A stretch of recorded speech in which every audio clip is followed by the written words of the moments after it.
each day. It's just so tedious. It's so crazy because everything is just so tedious. I know, like the services at our church. That is boredom. Why doesn't God do something about it? It's supposed to be his church, right? Seriously. Yeah, you know, if I could contact him, I would totally complain. Why don't you? Why don't I what? Why don't you talk to God and complain? Now how am I supposed to do that? Call him. You can't phone God. What are you talking about? Of course you can, silly. Talk his ear off. I will. Wait, I wonder what his phone number is. Try 777. Hello? God? Yeah, it's us. We want to complain. What about? Church services at that church of ours, that's what about. I mean, have you ever been in one? Were you there last week? Oh, you were? Lucky we went. Well, I want to complain about them. What part of them? How long do you have? Oh, eternity. Oh, yeah, I forgot. Well, for a start, there are those boring hymns, Lord. They're enough to put a sidewalk to sleep. And that organist, he doesn't just play the organ, he drives it. Like a tractor. Oh.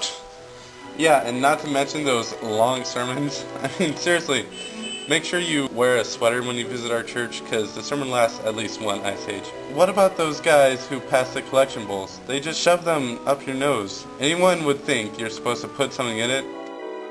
Compassion fatigue. It's just give.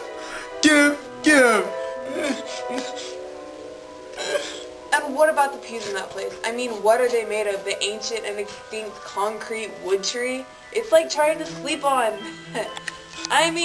sit on a camel skeleton. Speaking of wooden structures, the floorboards in that church are rotting underneath our feet. I was walking down the aisle the other day. I hit a rotten patch and fell straight down. I thought it was the second coming and I was going the wrong way. And the organ pipes in that place need a real good cleaning and service. We have possums building nests in the organ pipes. The E-pipe is so blocked up that when the organist hit a hard E note the other day, the air pressure built up and the pipe took off and went straight through the roof. It blew up at 900 feet. Now the neighbors think the church is a secret army missile base. And what about the lawns in that place? I mean, what does he mow them with? A flamethrower? He probably uses a chainsaw to do the edges. And I bet he's the same karate expert who arranges the flowers on the altar. It's the best place for him, though. The only thing they're fit for is burnt offering. What about that awful Christian band that visits us once a month? Half of them couldn't play the radio, let alone the instruments. They're supposed to be enlivening the service. They couldn't even enliven a bottle of grape juice. I've done shoes at Alley Cats making better noises than they can. That stupid drama group that comes to our church every week or so. Where did they learn how to act? Cooking school? I don't know where they get these types. They're the losers of the universe. I mean, we could do better ourselves. What? What do you mean, why don't you? No, I don't preach. I'm not getting up there in front of all those people.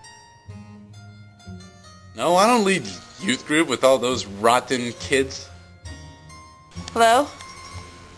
No, I don't mow the lawns. I can't do that heavy physical work, cause I have a broken bladder.